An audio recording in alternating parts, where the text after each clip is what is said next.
Hello and welcome to the Blue Oval Podcast. My name is Garrett Zatlin. And yes, if you were hearing my voice, that means there is no Ben today. Ben is off. He is tending to the family. And I was going to try to get someone else on the podcast, whether that be Finn or Mike or Rachel. And then I looked up from team rankings after I finished, and it was 8:30 at night, and Wyatt needs these by the morning. So you know what? I was like, just going to do a solo action today. We'll recap, we'll review, we'll talk about all of the conference meet action, and we'll go on from there. Cool. I'm going to skip the ratings and reviews today. Quick side note. If I seem off today, it's because I actually already recorded the first half of this podcast. And then for whatever reason, my internet freaked out, crashed, and didn't save any of the recordings. So yay me. But that's okay because I love you all and because I love this sport, because I love my job. I'm going to keep doing it. We're going to redo it. We're going to run it back. Okay. Let's start with the ACC XC Championships. We'll start on the men's side. Wake Forest. Wake Forest taking home the win with 60 points. Second place, Stanford in 69. North Carolina, third and 80 points, Virginia, fourth, 94 points. Syracuse, 122 points in fifth. Notre Dame, sixth, 127 points. NC State, seventh, 210 points. Wake Forest, they were my pick to win. Did I expect them to win with Rocky Hansen not even scoring? No, I did not predict that. Rocky Hansen had a tough day. 32nd place, and yet despite that, Wake Forest somehow still pulled off this win.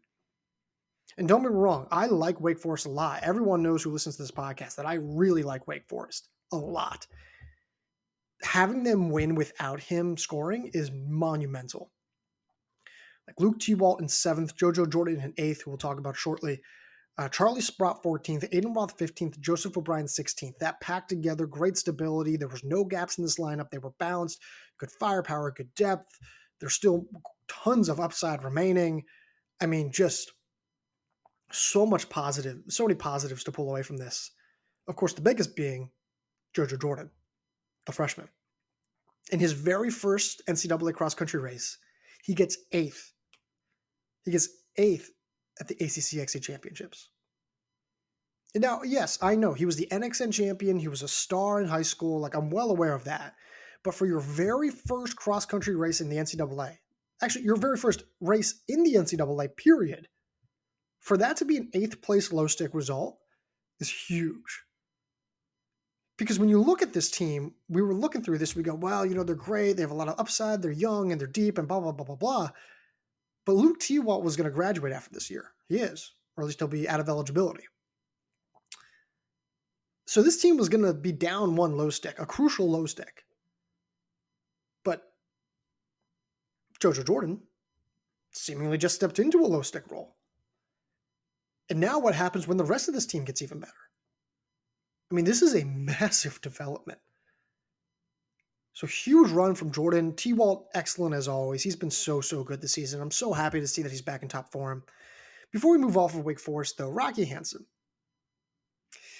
He was absent from the Panorama Farms XC invite. He struggles greatly at the ACC Championships, finishing 32nd. And he has a history of injury, specifically in the postseason.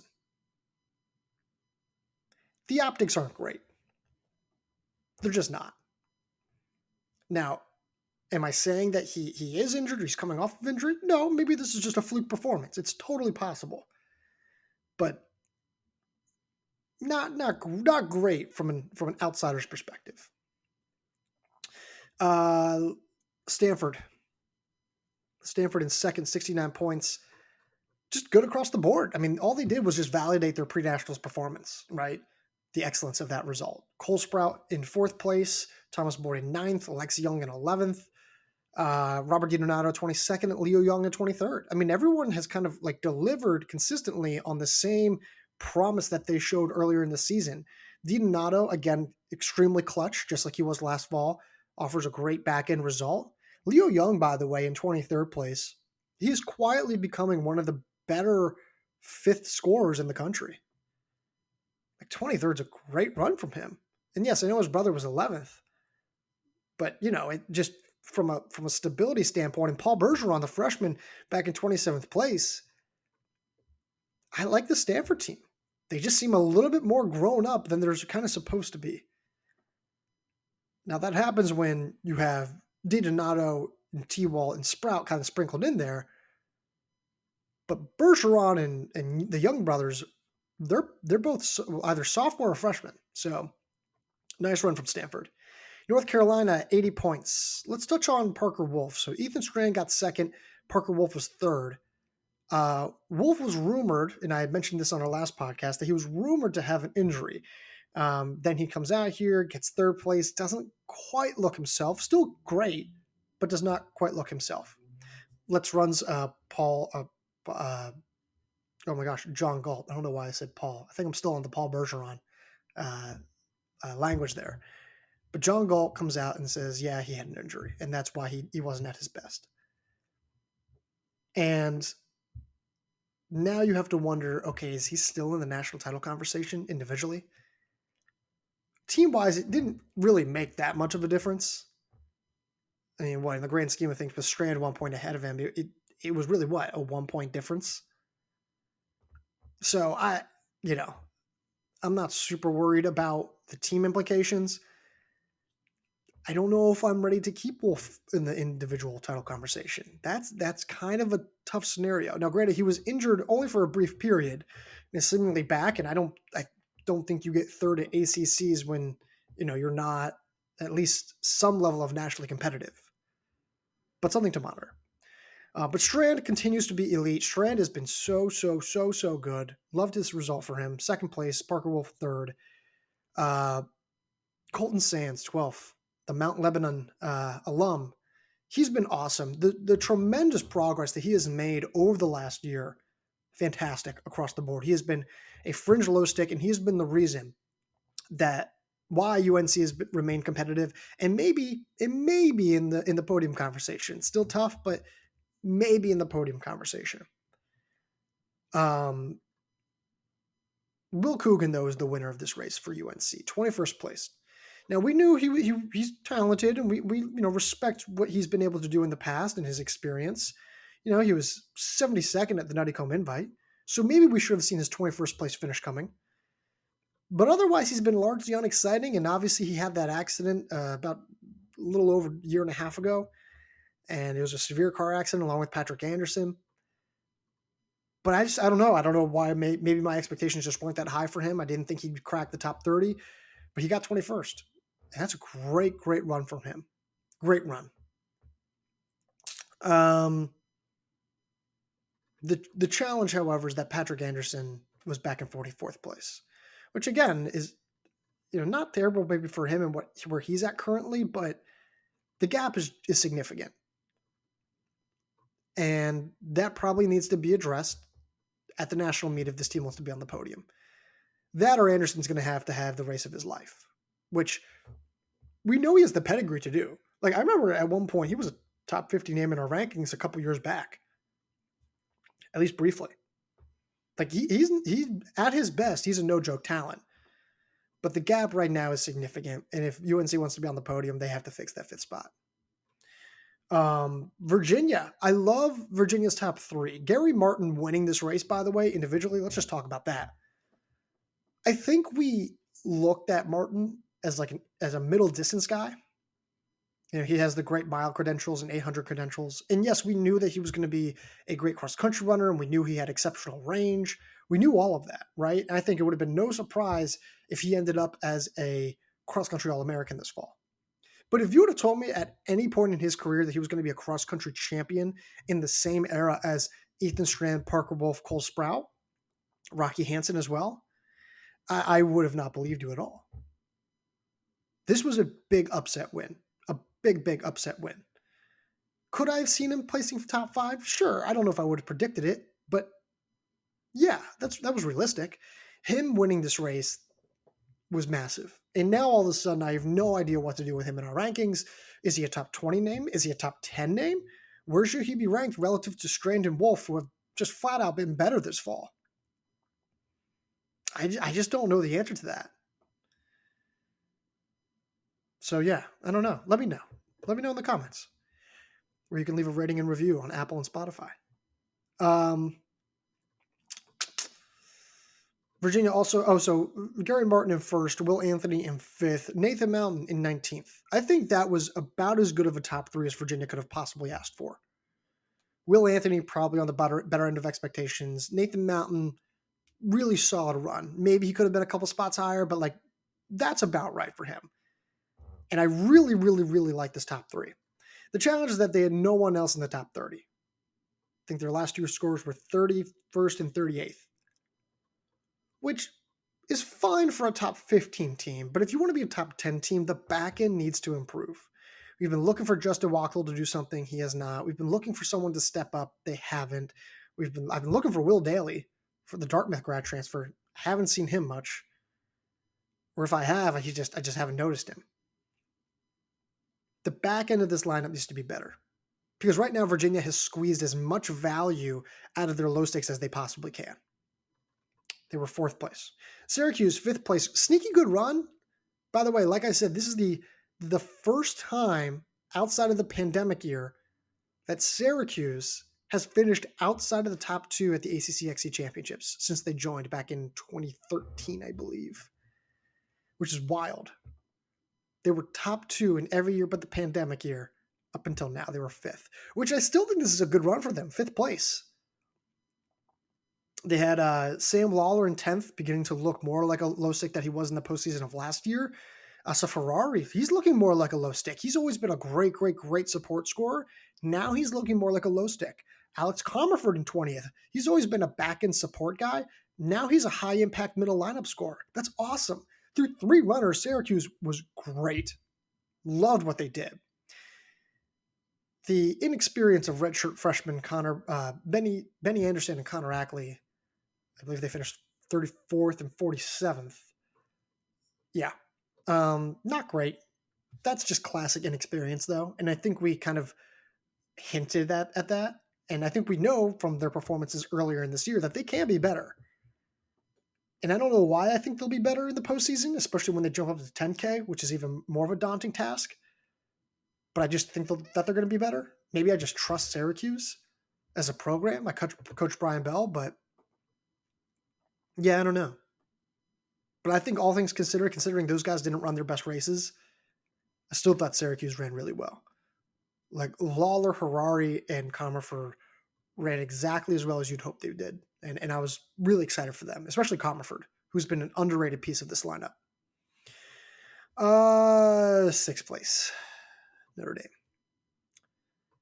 Some of us picked them to win. I don't know if Ben explicitly picked them to win, but I think he said that they could have absolutely won. And I agree. I thought they could have won. Instead, they get sixth place, 5 points behind Syracuse. Ethan Coleman was 18th, which is fine, but he's probably closer to a 13th and 12th place kind of performance. And then no one else cracked the top 20. CJ Singleton, 24th, Kevin Sanchez, 26th, Dalian Ackley, 29th, Isaiah Sturry, 30th. So sure, they're all in the top 30, all their scores, but it doesn't really matter because their top finisher is 18th. And let's just call it how it is. They shouldn't have finished this. Like this is not, this should not have happened. I don't understand how a team that beats Northern Arizona in his seventh, as I dropped my phone, in his seventh at pre-nationals, then goes down to sixth place, essentially, at ACCs. It's just an odd result. Like this team is stacked. They're loaded. I mean, they have tons of talent. Where like individually, if you just said, hey, I like this guy individually and I like this guy and this guy, if you had shown me just different profiles, I'd be like, yeah, they're great. They're great. They're great. They're great. But they just underwhelmed. Like, where's Carter Solomon? He's all the way back in the 40s, right? He's 43rd. Like, how is the guy who was 12th at at pre-nationals, then get 43rd? Where's Josh Methner? Are we going to see him for the 10K races at the regional and national meets? Still haven't seen him this season. And I was talking with someone, and like, well, Notre Dame is pretty young. No, they're not. Yeah, maybe by eligibility, but Isaiah Sturry, Dalian Ackley, Ethan Coleman, and CJ Singleton are all redshirt sophomores. This is all their third years in the NCAA. Carter Solomon's a veteran. Josh Methner is a veteran who hasn't raced this season. Yeah, Kevin Sanchez is a true underclassman. Yes, Drew Griffith is a true freshman. Like, I get that. Kevin Sanchez is a redshirt freshman, but still, like, I get it. Those guys are young. It's the first cross-country season. I get it. But it's not like this is like a completely inexperienced team that has no idea what they're doing. The firepower should be better. The collective pack should be better. It was disappointing. And I like Notre Dame. I do. I like all these guys. I like the campus. I like the people. I rushed the field when they beat Clemson. Was it a year ago, 2 years ago? Like, it's a great, great school. Like, I want them to be good so bad, but it just feels like every season we come in and we hype them up in the preseason in the summer, and then they just have performances like this where they'll have good performances earlier in the season, and then they'll do something like this where I'm like, at least this has been the case for the last couple of years, right? Last 2 years, 3 years. Are they going to be better in the future? Yeah, probably. But yeah, that was tough. That was a tough look. All right, let me grab my phone real quick. There we go. And now we'll move on to the women's side. Notre Dame, speaking of which, wins the race in 115 with 115 points. Stanford, North Carolina tie each at 121 points. Stanford gets the better of North Carolina. Virginia, fourth place at 152 points. NC State, 160 points.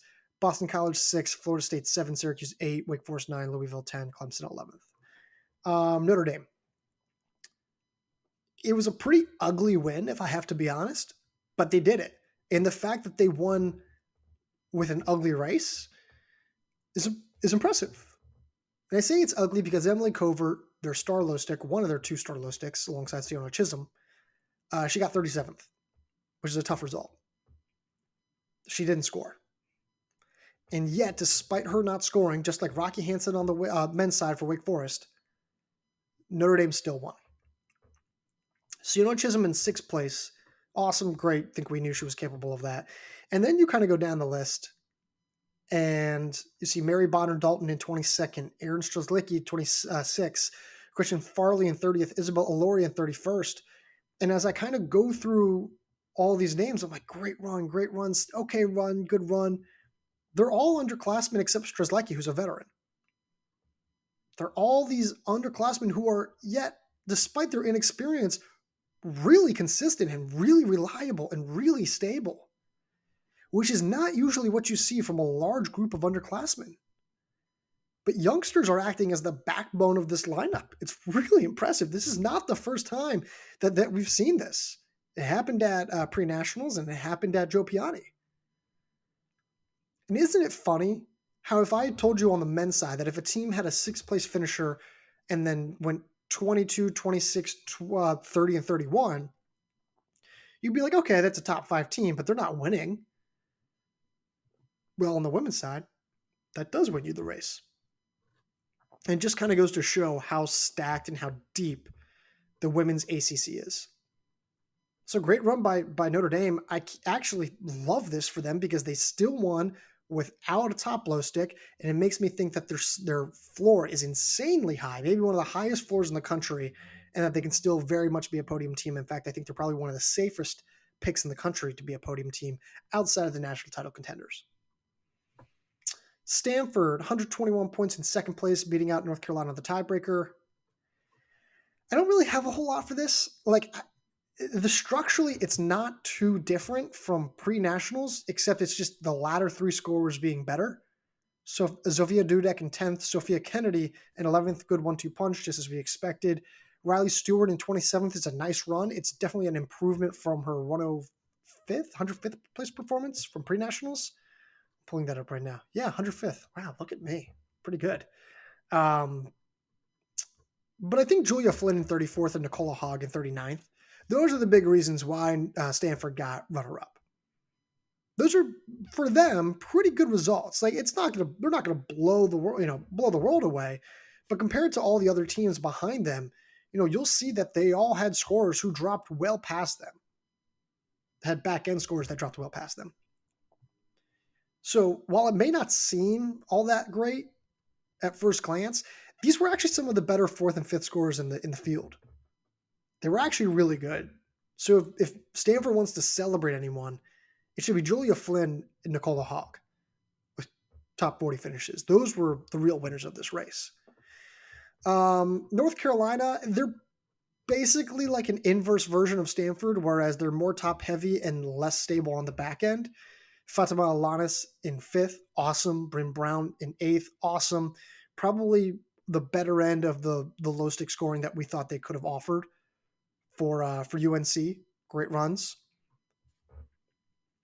Eva Kleinbell, stable in 28th, about right, about what we expected. And then Taryn Parks, 36, fine. Sydney Massarelli, 44th. The back end needs to improve. And it's kind of tricky because we've seen Taryn Parks run better and Naglia run better and a handful of these other women run better. And I think Kleinbell can run better. And I don't know. I believe in the back end, or at least in the pedigree of a lot of the supporting cast, but it hasn't really come through in the way that I think we kind of hoped that it would. So it's fine. I mean, they tied with Stanford, right? So you really can't knock them too much. I mean, it's a good run. And I guess compared to last year, it's also a big step up. So yeah, nice run, but would have liked to see. I do think the back end is capable of being better. Maybe with different personnel, but I think that, yeah. Virginia, fourth place. Margot Appleton returns to this lineup with a seventh place finish. That's awesome. Jenny Schilling getting in there with a 14th place finish. We like that a lot. Drop off to Cameron Manager, their third scorer at 33rd. Still a decent result, still really solid. I think that's probably one of her better races of the season. And then there's a drop off, 47th and 51st place. That gap is pretty not good. There is, however, hope. I mean, I love that Margot Appleton came back. I mean, with her, this is a different team. And I really like that she's going to give this team a second low stick. But what I didn't mention is that Jillian Boucher, the sophomore, she did not run at the ACC championships. If she was the 26th place finisher at the Nuttycombe Invite, by the way, and if she had run in this race and gotten, 20th, then she cuts off a tremendous amount of points from Virginia's team score, and she gets very close to Stanford and North Carolina. Or at least she gets Virginia very close to Stanford and North Carolina. In fact, after displacement, she might actually put Virginia just ahead of Stanford and North Carolina. I'd have to do the math.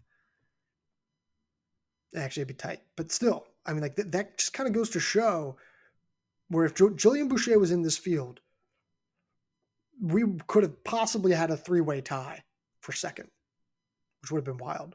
Do not sleep on Virginia. There's a chance that they might end the season as a top 10 team if everyone's running at their best, or at least if their top three are running at their best. And then we come to NC State, fifth place. This hurts. This hurts. I think it's fair to say that NC State is no longer going to be a podium team this fall. It's highly unlikely. Grace Hartman winning the individual title is awesome. I really like Grace Hartman. I think across the board, she's excellent. Just well-rounded, consistent, has elevated her game, and winning this title when she was a slight underdog to the Clemson women, really, that was impressive. Could she have won this race? Yeah, I think she certainly had a realistic shot of winning it, but actually coming through and winning it is a different story. So love this for Grace Hartman. And Hannah Gapes getting third. NC State may have one of the best 1-2 punches in the country. It might be among the top three duos in the nation. Hannah Gapes has been awesome.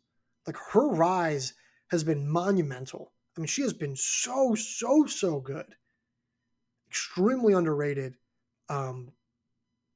She has just been awesome. And I cannot express enough how huge she's been. Because if she did not have this breakout season, this would have been a bad season for NC State. Bad. If she doesn't race, let's just say you take her out of the scoring, right? She doesn't race. NC State goes up, 7-0 79 points, and they tumble hard. They fall way back in that kind of scenario. Now, again, they don't have Leah Stevens, who's injured. So, in fairness there, but the back end here just fell apart. Ellie Shea in 29th is really good for her. Like, I think she's actually been one of the few stable parts of this back end lineup. But then it drops off substantially to 59th place and 68th place. I just don't see NC State being on the podium anymore. I don't know how you can have this performance and then have them be on the podium. I'm just not seeing it. Do I think they're going to be better than this? Yeah, I do. I definitely think they're going to be better. And do I think that they can be a top 10 team in the nation? It would take a lot, but yeah, I do think that's still possible. But this was an ugly race. They need more help on that back end. I'm not banking on Stevens coming back. And the freshmen, the youngsters who they've brought in, they need someone to pop, and no one has really looked to truly pop to kind of join Ellie Shea at the middle of this lineup. I still believe in this group. Like, I think Fiona Smith has proven on enough cases this season that she's like sneaky good and probably closer to Shea than anything else. But it wasn't great. Now, in NC State's defense, Fiona Smith had a truly poor day, but that was apparently one reader, one of our readers or podcast listeners, I don't know, sent us a message saying, hey, just know that Fiona Smith fell at some point in the race, late in the race, and then fell again 5 meters before the line. Now, I couldn't verify the first fall, but I went back and looked and checked at the ACC replay again, and I was like, oh, yeah, no, she did fall. So in fairness to NC State, Fiona Smith is likely going to be much better. She's likely closer to Ellie Shea than she is the rest of the pack. And if that happens, then NC State is much, much closer to Stanford and UNC, and all of a sudden the narrative around this team changes pretty substantially. So do I still think they're a podium team even with her running at her best? No, I don't. Excuse me, no, I don't. But something to keep in mind. Boston College 6th, Florida State 7th, Syracuse 8th. About right. Good run from Boston College. Florida State, not their best effort on the back end, and Syracuse just didn't have their best day.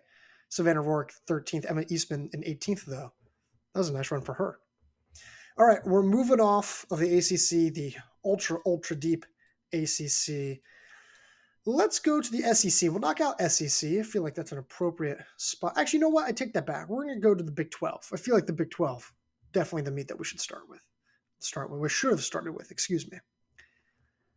And we'll go to the men's side. BYU.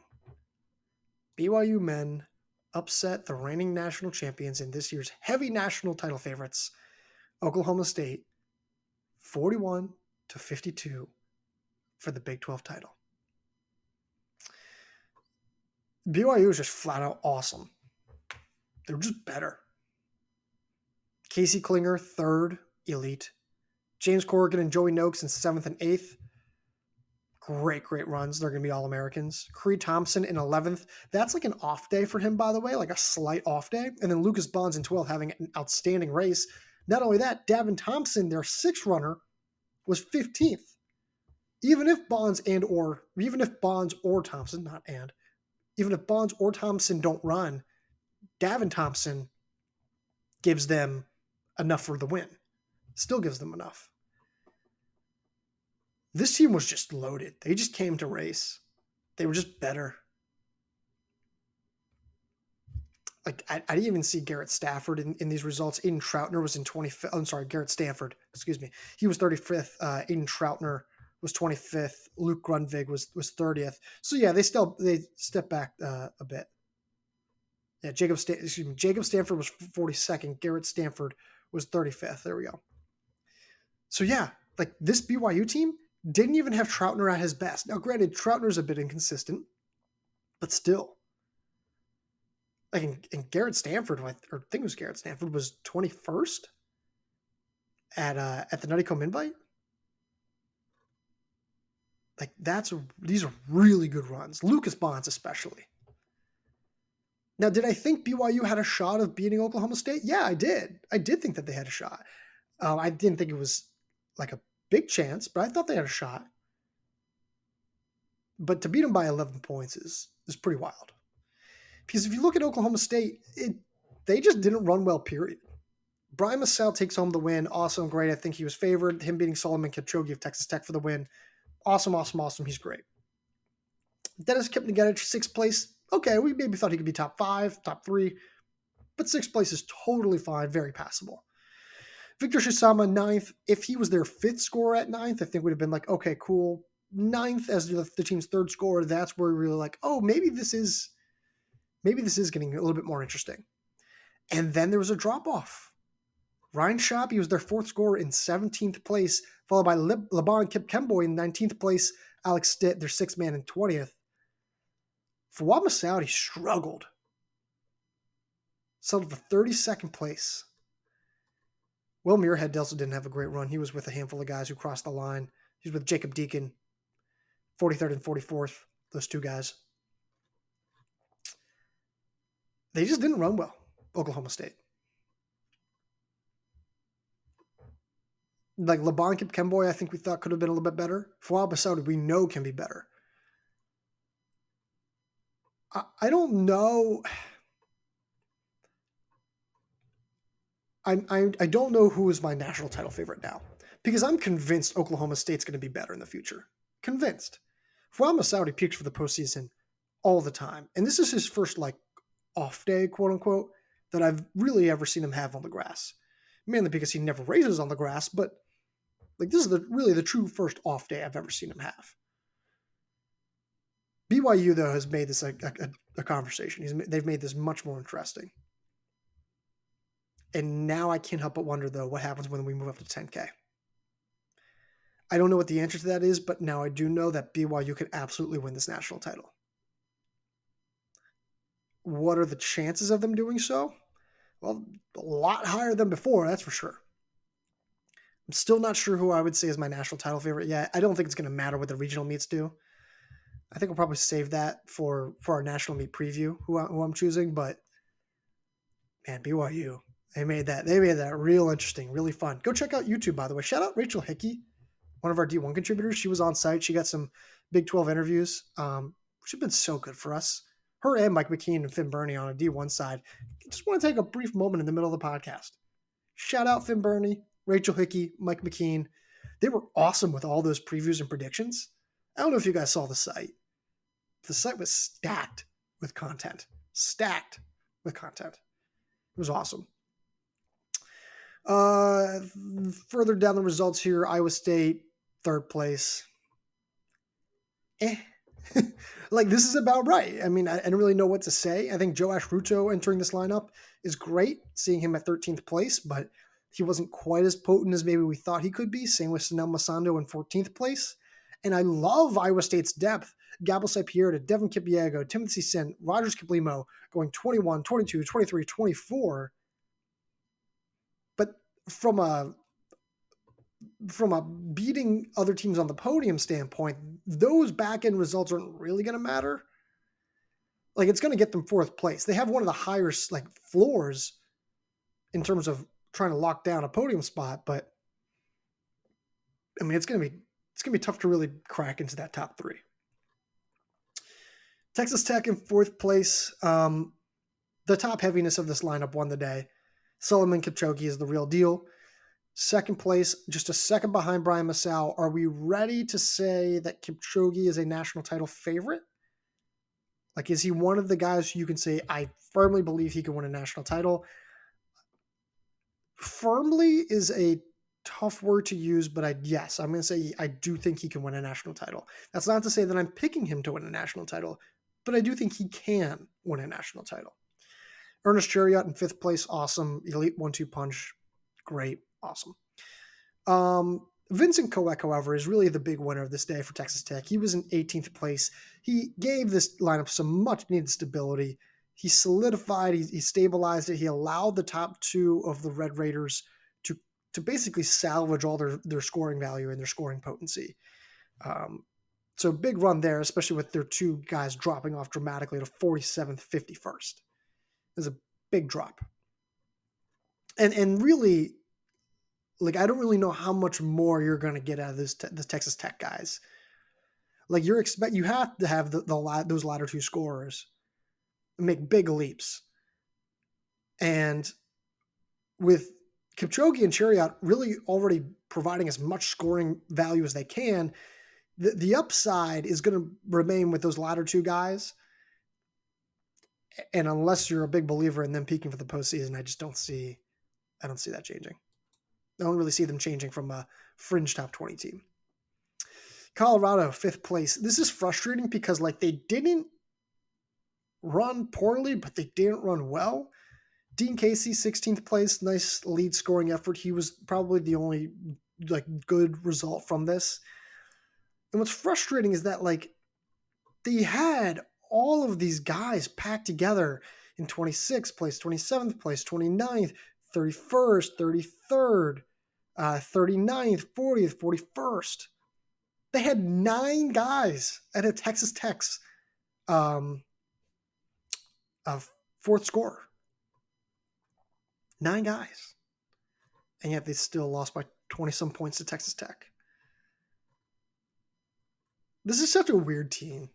Can't never figure out Colorado. Granted, I don't think this field benefited them. I think they're actually going to be better in a larger field. Like at the national field, I will be very surprised if Texas Tech beats Colorado again. I think a bigger field very much benefits Colorado. Because those guys, packing those kind of guys in front of the fourth scorer for Texas Tech will likely result in a much larger scoring value per runner. I don't know if that made sense.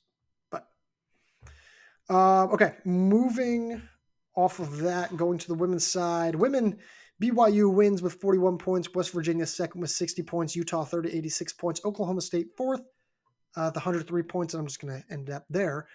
BYU, it wasn't their best race, but they still took home the win by 19 points.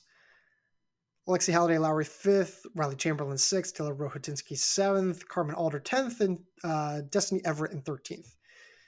The fact that Jenna Hutchins had an off day and didn't score, and the fact that, Taylor Lovell didn't have a great day, and Nila Roberts didn't have a great day, and yet this team still won by 19 points over a very good West Virginia team. Yeah, I'm not really worried about this result. I think it's actually great to see that Riley Chamberlain is emerging as a low stick. 6th place in this field compared to last year is a big difference. This is a much better result comparatively. Taylor Rohotinsky in 7th place. She took down Erin Vringer, Mael Porcher, Carmen Alder, Michaeli Caesar. Those are great names. Those are all names who could realistically be All-Americans. And Taylor Rohotinsky has just defeated all of them. Does BYU at their best have 5 All-Americans? Yes, I think they do. Do I think that we're going to see all of those women run at their best on the national meet? I'm not saying it can't happen, but it would be asking a lot. So, West Virginia, convincing 2nd place result over Utah. Celia McCabe takes home the win. She's been great. There's just, I don't know. I think there's something different about her this season where I feel more confident about choosing her in my predictions to finish highly at the national meet. Joy Knockout, 3rd place, her teammate. Just this awesome out of nowhere season for her. Obviously, she came from overseas and she's been lighting it up. She's been translating her credentials to the grass exceptionally well. Really, really, really good stuff from her. But what really impressed me about West Virginia is their back three. The back three came in so clutch. Again, they were actually arguably even better this weekend than they were at pre-nationals the other weekend. Sarah Tate in 12th place, that's a borderline low stick result. Maybe not exactly, but that's a really good run. She was 1 spot behind an All-American in Michaeli Caesar. That is one of the better middle lineup, 3rd scoring roles for a non-podium contending team. Well, actually, maybe they are podium contending now. But simply put, Sarah Tate had an excellent run. And not far behind her was Madison Trippett in 20th place, and then Emily Bryce in 25th. Each of the scoring spots for West Virginia were better than what the Utah women put at their respective scoring spots in each point of their lineup. Is West Virginia a podium team? The drop off after their top 5 is significant. Like, they have zero margin for error. Therefore, they're a risky team. Like, I don't know how Joy Knockout's going to do at the national meet when she has to face an overwhelmingly large field. And she's an inexperienced rookie from overseas. Like, that can sometimes throw a wrench in people's plans. And all it takes is for one runner on this West Virginia team to have an off day, and then they fall well outside of the top 10. But are they talented enough? Do they have the pieces to do so? Are they on the right track? Are they building the right momentum? Yeah, they can be a podium team. Absolutely. It's going to require everyone having this kind of performance like they did at the national meet. Utah in third. It's just not their best run.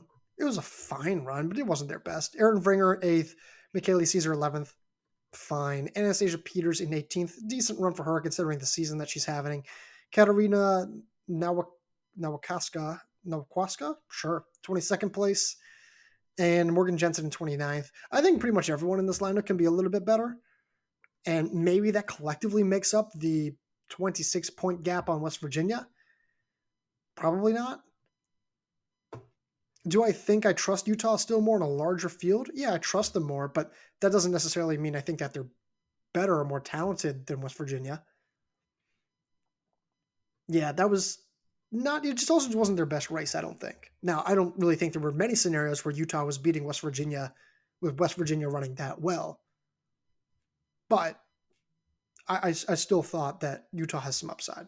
And I'm not like writing them off from being a top 10 team at all. Am I writing them off maybe from being a podium team? Yeah, Ben might have been right about that one. I may have gotten over my skis there with Utah being a podium team. Oklahoma State, it's a fine result. I mean, there's really the fact that they're salvaging this kind of season after losing all of that firepower from last year, including Bila Chokuri, who hasn't raced this season, it's pretty impressive. Josephine Mora in 14th, Savon Auerbach in 15th, Victoria Legat in 16th. Great 1-2-3 punch. It's not overly potent, but it's not far back to the point where it doesn't matter. These are good, solid results. They have all 5 in the top 34. Fun run. Like, they're not the most exciting team, but if they just stay together and put together a complete performance, they have a shot of just being in the top 20 at the national meet just by the simple just attrition of top names that usually we see. Like, there's just going to be a couple teams that just completely fall flat being overwhelmed by the national meet field. And if this team can just kind of race within themselves, they might just end up in the top 20 just by simply letting other teams fall around them. All right, now we move on to the SEC men's race. Arkansas Arkansas wins this 38-52. Patrick Kiprop, really, I don't really know if there's really, let's go start with the team race here. There's not much to talk about with Arkansas. I mean, I know Ben Shearer didn't have a great day in 16th place, but Ruben Reyna is really the big winner here. 13th place, excellent result. I don't know if that necessarily makes him like a low stick, but he's clearly a capable 5th man, which is all they need in order to be on the podium. And I think that's really what they're trying to get out of Timothy Chesenden, who was 17th. Brian Masahi was 22nd. They just need enough options for one other 5th man to truly hit at the national meet and have a good day so that they can solidify themselves on the podium. Ben Shearer will be better, probably, in the postseason. I'm not worried about him. But Patrick Kiprop, Karami Yego, Yassine Abdallah going 1-3-5. I mean, the scoring potency of that group is just insanely good.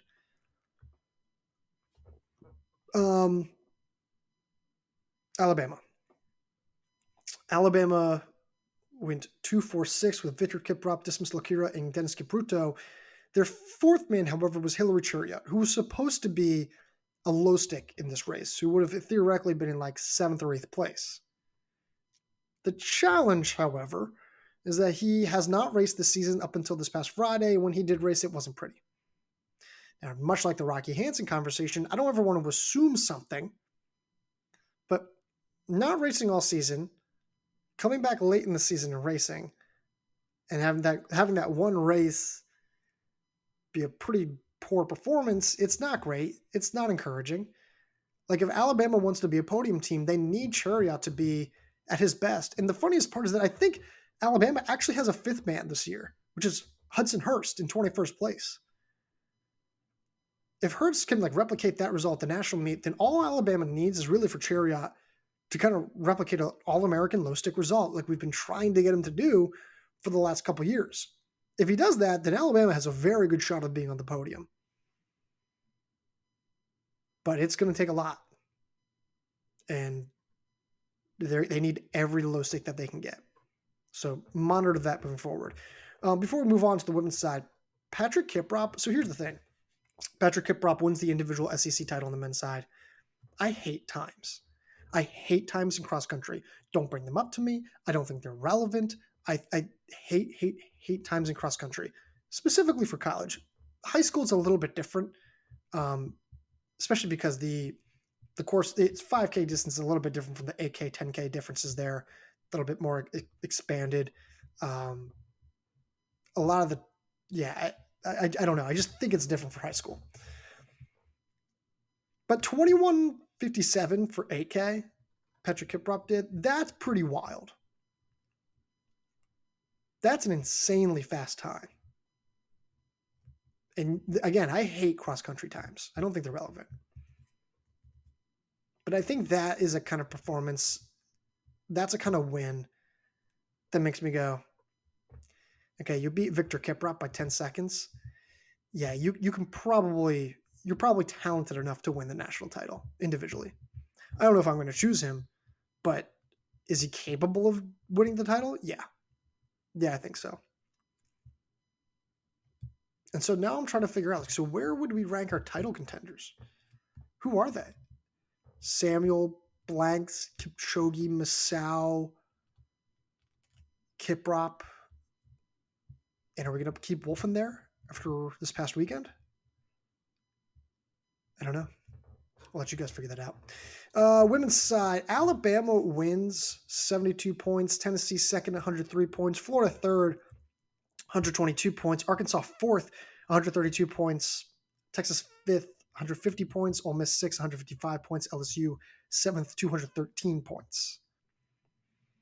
Alabama winning is like cool, great. Doris Lemmengal wins the title. No surprise there. Brenda Two-Way in fourth place. Feline Charuto in 15th place is fine. I thought she would be higher up. I thought she'd be a borderline low stick. She wasn't. I think that's that classic rookie, inexperienced rookie from overseas that doesn't still truly understand NCAA racing. That will be fixed in the future. But there's still no Joy Gill. And the drop-off that Alabama had to their fifth runner was probably about 14 spots, it looks like, which is a lot in this kind of field. I think the idea of Alabama being a podium team is still possible, but it's less realistic. Because in this case, you need Feline Charuto to run like a low stick, run like an All-American. You need her and Two-Way to, despite being inexperienced youngsters from overseas, need to hold their own on the national stage and, in fact, thrive there. Same thing with freshman Addie Dorenkamp, who's 19th, great run from her. And they need to fill the back end of that lineup spot, which is supposed to go to Joy Gill. But we haven't seen Joy Gill this season. Tennessee in second place. I think we were a little concerned about Tennessee from their pre-nationals performance.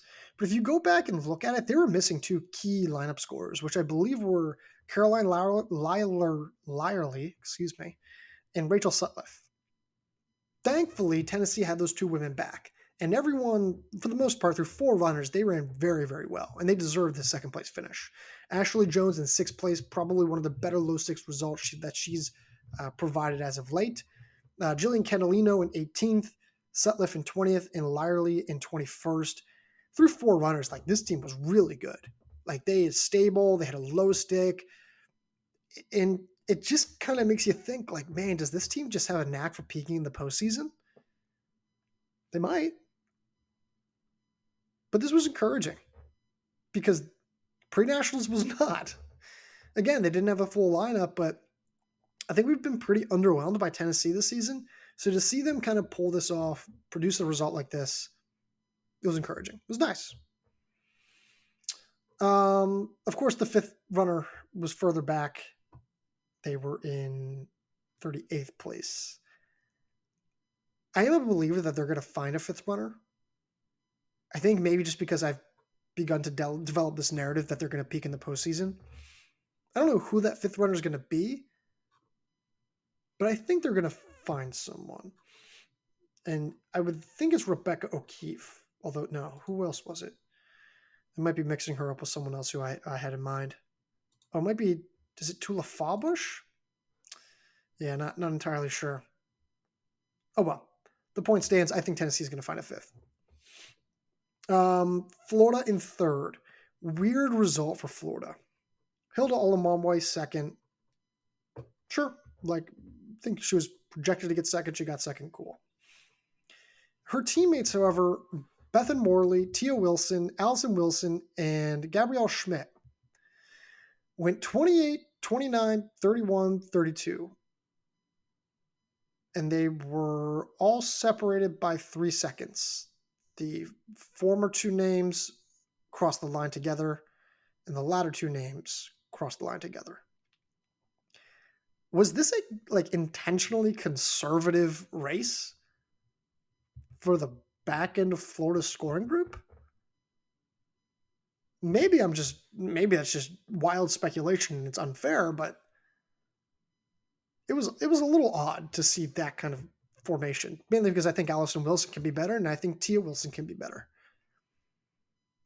But that was odd. I thought Florida should have beaten Tennessee, and they were only 19 points behind. It wasn't unrealistic. So, Arkansas, 4th place. All things considered, not a bad run. In fact, this run might have saved Arkansas' season. If Arkansas still does not get into the top 2 of the South Central Regional Championships, and given a recent development, I think they will, which I'll explain momentarily, they still beat Texas, Ole Miss, LSU. There's a small possibility, that all 3 of those teams get into the national meet. And assuming that none of them are pushes, which again is even a lesser of a chance to happen, then that's 3 points, Kolas points to Arkansas. Now, I think in order for that to happen, you would essentially need Texas and LSU to get the autos in the South Central region and Ole Miss to make it without a push out of the South region. Again, possible, likely? No, not likely at all. Arkansas, though, Peyton Noe in 3rd place. She's a true superstar. She's awesome. She ran so well. She was fearless with that front pack. Loved what I saw from her. She's so good. And then behind her, it was Sydney Thorvaldsen in her first race back, 10th place, Mia Cochran in 11th. The reintroduction of Thorvaldsen is massive. This team desperately needed a scoring boost. They were struggling with depth behind Cochran and Noe.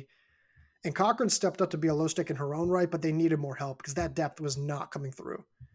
And so for Thorvaldsen to come back in the postseason, get 10th, maybe she's not the low stick top 3 kind of ace that Arkansas was kind of hoping for, but frankly, at this point, I don't think they care. They shouldn't care. She was 10th. That's a great run from her, all things considered. So now Arkansas finally has a complete top 3, and thank goodness, because their final 2 scores were 51st place and 60th place. And I think it just kind of goes to show how rough of a spot Arkansas was in before Thorvaldsen came back. If she wasn't back and they don't have that 10th place finish, then they basically they lose 64 points-ish, give or take. And that basically sends them back to 6th place. So, all right, I'm moving off of that. Let's go to the Big East. Big East side on the men's side. Here we go. Villanova first with 35 points. Butler second, 41 points. Georgetown third with 70 points. With Villanova, Leah Murphy goes 1. Margot Langone goes 2. Cool. Not surprising. Kind of think we all saw that coming. Bailey Habler, though, the freshman Aussie from Villanova, gets 4th place. That was awesome. That's a low stick result. He beats James Dunham. He beats Florian Lepelec. Like this Habler guy has been awesome. He's been running really, really well. He is the reason why Villanova has been slightly better than we thought they'd be this fall. Really, like he has been so good. He's been getting a little bit better with each passing race. And then you see the fourth runner come through, like Devin Comer in 10th place. Not the most amazing result, but a solid result, like a good result that I think we very much believe that he could have produced, right? And then CJ Sullivan, who, all things considered, has been a fine fifth man for Villanova. He's been the guy who's consistently showed up. He has certainly been further back from Villanova's pack than preferred, but he's at least been good enough. And that's all that they need. He's a redshirt freshman, I believe, and I think all things considered, he's been running well. So shout out to him. Butler finally rebounds. They still don't have Hamlin. At least let me do a quick search here. Yeah, they don't have Hamlin. Nor do they have Forrester. They're clearly not going to be the team that I think we thought they would be. But 41 points. They were 6 points behind Villanova. And that's because Florian Lepelec was finally great again. He was finally a borderline low stick, 6th place. Well, Will Zagarski, great run from him. He's a true low stick standout in 3rd place. Nice run from him. And then behind them, Austin Gabe doing exactly what he was recruited to do in 8th place. David Slapik in 11th, and Luke Hensler in 13th. That's a good top 5. That's 5 men across the line before Villanova had 5 men. Now, granted, Villanova was dramatically way more top heavy than Butler, but I thought that was a really nice run. So nice run from Butler. I think if they can take this momentum into the rest of the postseason, they have a chance of being a top 20 team again, which, given the regular season that they had, would be considered a big win. Georgetown, meanwhile, they just didn't have, not their best day. This is a tough look. James Dunn, 5th place, sneaky good lead scorer. He's really, really solid. Abel Tefra, 9th, nice run from him. Luke Ondrasik in 14th, it's okay. And then 19th and 23rd, 24th are the next few guys across the line for Georgetown. It's fine. I think they're going to be better at a larger field, but it just, I don't know. I don't really have much of an opinion for that. So, women's race, however, was far more entertaining. This was very entertaining. Georgetown wins the Big East title by a single point over Providence, who had 43 points. Connecticut in 3rd, beating Villanova, 4th place Villanova by 4 points. Georgetown goes 3-5-7 with Scrimger, Jinx, and Riggins. It's about right. I mean, I think we kind of hoped Scrimger would be competing for the win or 2nd place, but that's still totally fine. 3-5-7, elite 1-2-3 punch. Whereas Providence had Alex Miller to go 2nd, Kimberly May was 6th, and Shannon Flockhart was 8th. So if I'm doing the math here right, 50, yeah, that was so Georgetown had the edge by 1 point through 3 scores. However, Laura Mooney of Providence had a fantastic race, huge race.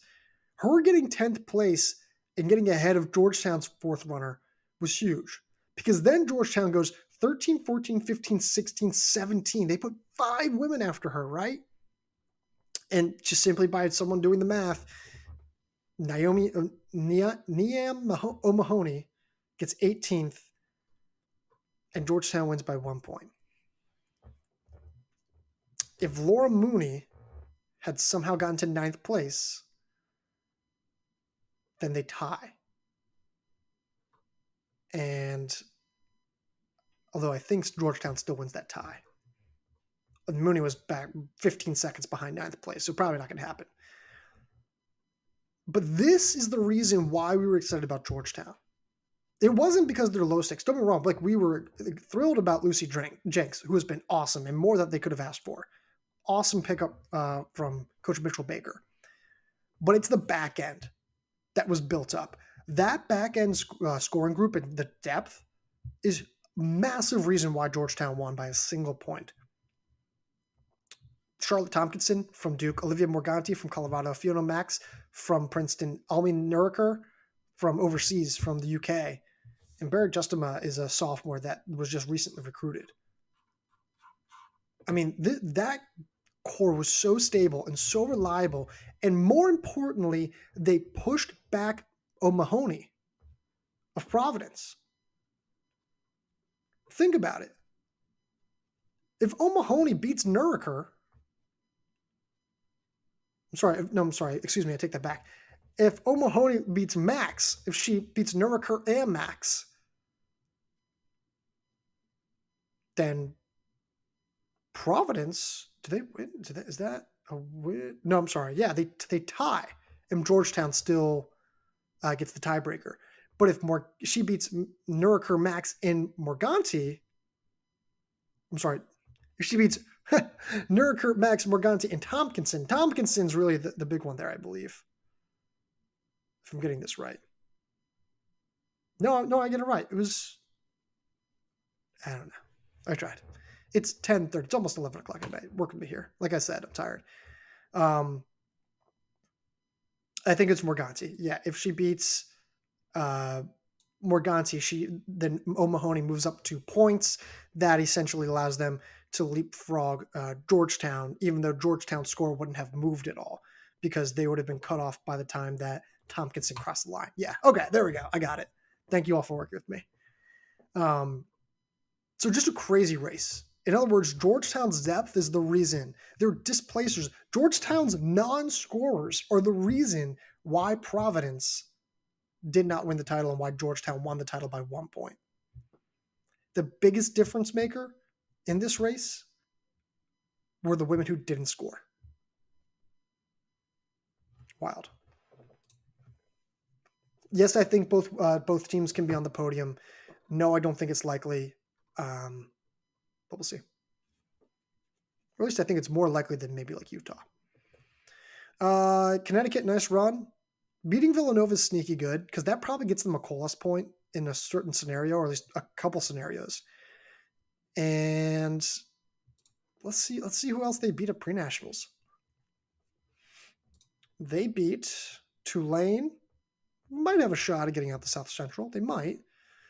Iowa State, maybe tight. Wake Forest, Michigan, Wyoming, Ole Miss. Okay, so unlikely, but it's possible that Connecticut has 2 Kolas points. Maybe. Oh, and Chloe Thomas, let's talk about her, is so good. She's probably the best non-national title contender in the nation right now. Is that fair to say? Because who do we think can win the national title? I guess that would be Lemongal, Kosgei, Hilda Olamwamwe. And then it depends if you want to put Caroline Jeptwani in there from Tulane. If you do, then I think Thomas is probably the best non-national title favorite. If that makes sense. All right, moving off there, we're going to where did we? Big Tens. We'll go to men's side. Wisconsin wins with 46 points. Washington ties with Oregon 58-58. Washington gets the edge of Oregon. Michigan State 4th, 125 points. Michigan 5th, 158 points. Indiana 6th with 175. Wisconsin, great run, not surprising. Bob Lykin takes home the win, and then they were just flat out more balanced and deeper than everyone else. It wasn't a sexy run, but they got the job done. Kristen Duval, 7th place, really solid run. Him and Matan Avery have made tremendous progress as scorers this fall. Really, really like that. Johnny Livingston coming in and providing stability in 13th place, which is exactly what he was recruited to do. And Rowan Ellenberg in 15th place continues to be one of the more underrated support scorers in the country. Like him a lot. And then behind him, like, hey, listen, if they needed it, they had Adam Spencer in 22nd. They had Michael Wilson in 25th. Josh Truchon was back there. Liam Newhart didn't have a good race. He had a poor outing. And yet all 4 of those guys who I just said can all be better. I don't really know what Wisconsin's ceiling is, but their floor is exceptionally high. I struggle to see how this team is going to have a poor race. Now, they're young. They have some young guys, especially with Avery, with Duvall, maybe with a few other guys like Michael Wilson's relatively young. But yeah, Johnny Livingston's like a redshirt sophomore. But yeah, I mean, still, I like this team from a floor standpoint. I think they're almost certainly going to be a top 10 team. That's just tremendous depth, and I really only think that they can get better from here. Below them, Washington in second place. It's a good run for Nathan Green, third place. Like, that's a low stick result that they pretty much needed. And Evan Jenkins is giving them a low stick result, or at least fringe low stick result in sixth place. Behind them, Jamar Distal, 14th place, fine result. And then a little bit further back, Tyrone Gores in 16th and Leo Dashbach in 19th. This team has yet to all run well on the same day. And if they do, they might even be a top 10 team in the country. But like we didn't see the best version of Gores and Dashbach. Gores and Dashbach were top 30 guys at the Nuttycombe Invite. Now they're not even top 15 at the Big Ten Championships. If Green, Jenkins, Gores, and Dashbach all run well on the same day, Washington could be a scary team. Do I see that happening? No, because it just hasn't happened yet this season. But watch out for Washington. But also having a great run for the first time in what feels like forever, Oregon. Oregon ties Washington, loses the tiebreaker, and they get third place here. Simeon Beerbaum, fourth place, huge low stick result. Oregon needed that. Man, they really needed that. And to see him come through on the promise that I think so many of us were hoping for, it's exciting. It's really exciting. And Elliott Cook, I thought some people were like overhyping him. And I think, just from people who I talked to, they seemed to be like, oh yeah, he's going to be an All-American. I was like, is he? I don't know about that. And you get fifth place and you have national experience from last year. Yeah, I'm willing to at least entertain that argument now. But great 1-2 punch. But really the biggest winners of the day are Aiden Smith in ninth place, and Tayson Echohawk in 17th place. Those guys are freshmen, or at the very least, Aiden Smith is a sophomore, Echohawk's a freshman. Those were awesome results, especially for Smith. I mean, those are high impact, way better results than we expected. They dramatically raise the floor of this team, gives them more of a spark, allows them to have more margin for error on the back end, which they've kind of needed this season up until this race, because Evan Dornkamp stepped up and did exactly what he was recruited to do, which is close out the scoring with a 23rd place finish. This was a complete top 5. I don't really know where this was. And granted, Oregon hadn't run a full lineup this season, together at least. But this was awesome. And I'm happy to see Oregon finally show a sense of life. They still need to be better. They still have to improve. But I can at least see a nucleus that they can build around. And frankly, I couldn't see that previously. So, fourth place, Michigan State, nice run for them. Just a couple guys ran better than expected. Andrew Nolan was a great low stick in 8th place. Just thought they were solid. Michigan, however, falling 33 points behind them in 5th place. I don't understand how that team gets 6th place at Nuttycombe Invite and now falls to 5th place at the Big Ten Championships. Drema and Lopez are not the low sticks or the fringe low sticks or the lead scorers, whatever you want to call them. They were just not great. And Michigan packed Lopez, Jarema, and Jack Spammer together in 26th, 27th, 28th. But those were the top 3 guys, and none of them cracked the top 25. I can't help but wonder, was that intentional? Michigan's just been a weird team. I don't understand Michigan. All right, let's see what else we got here. Let's quickly go over a few more results, and then we'll wrap it up here. No, I'm sorry. Oh my gosh, I almost forgot the women's Big Ten race. I apologize. You can see my late night dizziness setting in. Women's race. All right. Oregon women take home the win, 33 points, to Washington's 60 points in second place. Wisconsin third, Penn State fourth, Minnesota fifth. Wow. Now, here's the thing. I think a lot of you are going to be like, we told you so. We said, hey, watch out for Oregon. I don't think there's ever been a question that Oregon was talented enough to win this title. I think we even said, like, hey, they even have a shot if Solana Yildiz runs. Now, did I think that they would win by 27 points? No. No, I didn't. But I think a lot of the hesitation that we had with Oregon initially during the preseason and throughout this fall was, what is their team going to look like? Who's healthy? When are they going to race? Will they race? We hadn't seen Mia Barnett race in the cross country since the fall of 2022. They had lost Victoria Patterson. They had lost one other woman who I'm forgetting off the top of my head. They had lost Izzy Thorntonbot, I think, from last year's team, although we kind of knew she was on her way out. They just lost a lot of crucial key pieces, like Maddie Elmore. She was not available for the postseason last spring. What happened to her? Solana Yildiz struggled greatly at the tail end of last spring. What should we expect from her? And we hadn't seen her up until this past Friday. There were reasonable questions and uncertainties that we had with Oregon.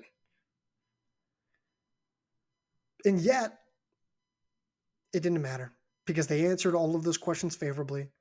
They put all the pieces of the puzzle together, and Coach Shalane Flanagan showed her cards when it mattered. Solana Yildiz takes home the win, the Big Ten title, with Maddie Elmore right behind her. It's an elite and highly potent 1-2 punch that Mia Barnett essentially puts the cherry on top of with a 7th place finish. 1-2-7, no one else in this field was going to match it. And yet, even the craziest part of all of that is that Claudia Kazmierska in 11th and Anika Thompson in 12th might be the best to support scoring efforts of anyone in the country, at least on the women's side, this past weekend. The 11th place finish and the 12th place finish are, relatively speaking, relative to expectations, the better results. Those were fantastic results. That didn't even allow Washington to have a shot at matching Oregon. It wasn't even close. Because if you look at Washington, Forrester in 6th, Julia David-Smith in 9th, India Weir in 10th. If there was a big gap until Kazmierska and Thompson crossed the line, then yeah, maybe Washington packs in and they get ahead. But Kazmierska and Thompson closed this thing out before it was even close. And frankly, it would have taken a heroic effort from Stiles, O'Sullivan, and Matug, who went 17, 18, 20. It would have taken heroic effort from those women for Washington to beat Oregon. So congrats to Oregon. I think now the question becomes, are they a podium team? And I would say yes, as long as they're going to have a 4th and 5th scorer who are as competitive as Kazmierska and Thompson were this past Friday. If you can tell me that that's definitely going to be available on the national stage, then I'll say yes, they're a podium team. Do I want to see a little bit more from this team? Yeah, I do. This was an exceptionally good result. Still, they have 3 women who can be All-Americans. They have a tight enough back end. It's a reasonable thing to say, yeah, I think they can win. They have the pieces to do so. I'm sorry, not win, to be on the podium. Very big difference. I don't think they're ready. I don't think they can win, but I do think they can be on the podium. Washington, meanwhile, I still think they can be on the podium, but this hurt a little bit. They need more firepower. And I think they'll get it. Like, I think Maeve Stiles, O'Sullivan, and oh my gosh, who was the other one? Matug. Someone from that group's going to pop and give them like a real low stick presence there. I think Forrester is definitely going to be an All-American, but after her, I don't really know who's going to be an All-American. I guess we'll wait and see. But they comfortably pulled ahead of Wisconsin, Penn State, Minnesota. The fact of the matter is, like, I just don't think this was a great race for Washington. I don't think it was necessarily a poor race, but it wasn't a great race either. Wisconsin, 3rd, 1 point ahead of 4th place Penn State, and then Penn State about 12 points ahead of Minnesota. Wisconsin's top scorer was 15th, Leanne Willimise, and they didn't have anyone else inside the top 25, but they had the rest of their scores packed together and they all finished in the top. What did they finish in? 26, 27, 31, 34. They all finished in the top 34. Not the best result. The fact that Wisconsin got away in third place with having only one runner in the top 25 is actually pretty impressive. Now, their back end was stable, but they collectively just needed to be way higher up. Like Cunningham needed to be better. Ruley needed to be better. Will Mise was fine, I guess, all things considered, but yeah, I still trust Wisconsin more in a larger field, but that was not exactly the most encouraging result. Meanwhile, for Penn State, Minnesota, that's about right. Like their scoring structures were perfectly aligned. It's about what I expected. Did think Lawrence Caron would have been more competitive, but fifth place is not a bad result for her. Allie Weimer in third place. Nice run from her. Okay, that's all I have on the Big Ten. We're going to do some quick rapid fire thoughts here on West Coast Conference, on Mountain West, and on Ivy League. And we'll start, as I keep looking through all of this. Where was that? There we go. We'll start with the Mountain West men's side. New Mexico men go 1, 2, 3, 4, 5 to win the race in 15 points. Colorado State second, Wyoming third. New Mexico, awesome, complete top 5. Definitely not what I expected. I did not expect them to score a perfect score. I don't really know how much this impacts them because they still just have to all run well on the same day like they did then. And this is also not the craziest, most loaded field. And Utah State didn't field their top 6 guys. So something to think about. Colorado State beating Wyoming, though, by 10 points was surprising. This was a good race from Colorado State, but Wyoming was just not good. Wyoming had Jacob White in 11th as their top scorer, and they had all 5 scorers in the top 20, but without any firepower, without any true low-stick standout. It just wasn't Wyoming's best day. I'm not willing to panic yet, but I thought that was an interesting result. Women's side, New Mexico, they win easily. Pamela Kosgei wins easily. Liked what I saw from Yasmin Margini and Kaya Robertson of Boise State going 2-3, but New Mexico was just a better squad. They went 1, 4, 6, 10, 11, and 12 for good measure. Going on women's side, New Mexico. On to the West Coast Conference men's side, Portland beats Gonzaga rather soundly. 5 men in the top 10. Matt Strange leading away in second place. This is the best that Portland has looked at this point in the season in the last few years. If they peak for the postseason like they have in the past, / the last couple years / whatever, then this is going to be a sneaky good team. Yeah, I like Portland a lot, especially once they reach the national stage. They're experienced, they're healthy, they're getting momentum, they have a low stick, they have depth, like they have everything that you could ask for. Gonzaga, meanwhile, good run. There's only so much that they can do. Like I know the score makes it seem like it was a massive gap, but really they went 3, 6, 8, 12, 13. So they had 5 in the top 13, whereas Portland had 5 in the top 10. Like it's not like it was a dramatic difference, even though the score may suggest so. On the women's side, Gonzaga was just the better team. 35 points, beating a sneaky good Portland team that was second with 49 points. So Gonzaga beats Portland by 14 points. Rosina Machu takes home the win over some sneaky good low sticks. Portland is a team to watch out for, though. They have Fleur Templier in second place, while Laura Pellicaro got 4th. Those are 2 legitimate All-American talents. Like, actually, like Laura Pellicaro has been a 2-time All-American on the grass, and Templier has been, she was second at the West Coast Conference Championships, and then she was 23rd at the Honeycomb Invite. So kudos to her. I mean, they just need the back end to come together well enough. And Richardson and Forsstrom were both in the top 10. Yeah, they had a pretty significant drop off to their 5th woman, but watch out for Portland in that West region. They could potentially get pushed in. All right, in Ivy League, both the men and women of Princeton upset Harvard. For the women's side, it's just Princeton was just flat out better. They had 4 in the top 8, whereas Harvard only had 2 in the top 6. Now, Harvard put a ton of women ahead of Princeton's 5th, but Princeton's 5th was just good enough in 20th place to get by, and they won by 13 points. that was an upset, but it was less of an upset than it was for the men's side, whereas Princeton, yet again, came through and upset Harvard for the Ivy League title, second year in a row, proving that a complete lineup in depth in this field is better than firepower and low sticks, in theory. And the reason why I say that is because Harvard was actually awesome through 4 scores. In fact, they were soundly beating Princeton through 4 scores. They went 1-4-9-12, which was that was about 12-point difference. 12-point difference in favor of Harvard through 4 runners, if I'm doing this math correct. 4, yeah. Okay, yeah. I'm sorry. 11-point difference. Excuse me.